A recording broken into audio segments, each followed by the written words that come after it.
নমস্কার, আমার হেসেলের গল্পতে আপনাদের সবাইকে স্বাগত। আজকে আমি এই বর্ষার দিনে ভুনা খিচুড়ি করছি। মুগের ডাল আর গোবিন্দভোগ চাল দিয়ে ভুনা খিচুড়ি। তার সাথে আছে বেগুন ভাজা, আলুর দম, নিরামিষ আলুর দম। আজ শনিবার, তাই সবই নিরামিষ। আর ছোট ছোট আমের চাটনি আমাদের গাছে সব পড়েছিল নিচে, সেগুলো এনে চাটনি করেছি। আর এটা হলো পাঁপড় সেঁকা। এটা আজকে আমার খাবার। এবার আপনাদের ভালো লাগলে চলুন তাহলে রেসিপিটা দেখিয়ে দিই। প্রথমে সর্ষের তেল দেব, 1 চামচে ঘি দেব। তেল গরম হয়ে গেছে, কাজু বাদামগুলো ভেজে নেব। এই রান্নাটা পুরোটাই ঘি দিয়ে হয়, কিন্তু এখন তো সবাই ঘি খায় না অতটা, তাই তেল ঘি মিশিয়ে করবেন।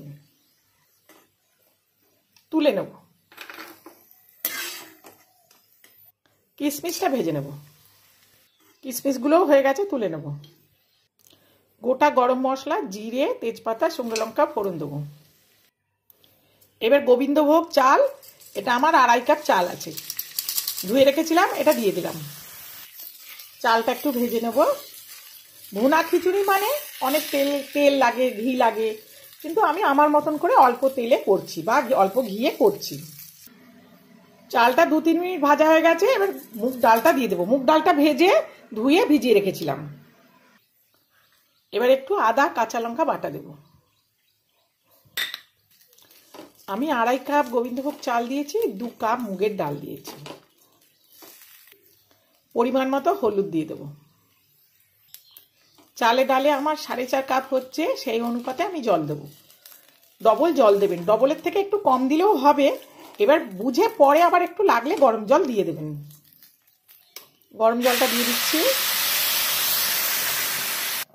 নুনটা দিয়ে দিচ্ছি।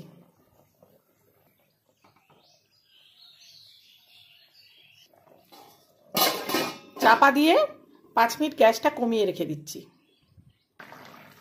ফুটছে, এখন একটু ঘি দিয়ে দেব। ঘি নয়, এটা গুঁড়ো গরম মশলা দিয়ে দেব।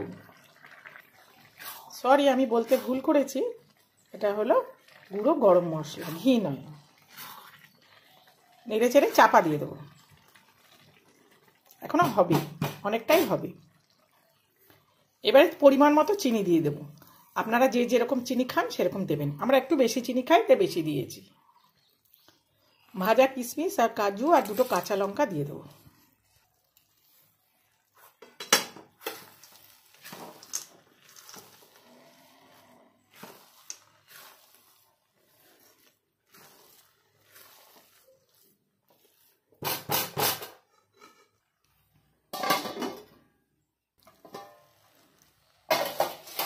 শেষের দিকে একটু আদা কাঁচা লঙ্কা বাটা দিয়ে দেবো, সেন্টটা হবে, এটা দিয়ে দেবো। দিয়ে নেড়ে চেড়ে চাপা দিয়ে দেবো। এবার একটু ঘি দিয়ে আরেকবার চাপা দিলেই হয়ে যাবে।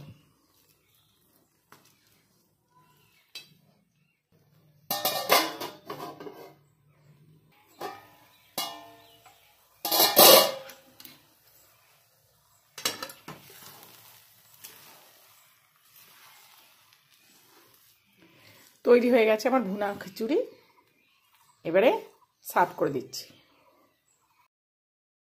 আপনাদের যদি এই রেসিপি ভালো লাগে, এই ভুনা খিচুড়ি, তাহলে আমাকে একটা লাইক, কমেন্ট, শেয়ার দিয়ে পাশে থাকবেন। আর সবাই খুব ভালো থাকবেন। আজ তাহলে আসি, টাটা।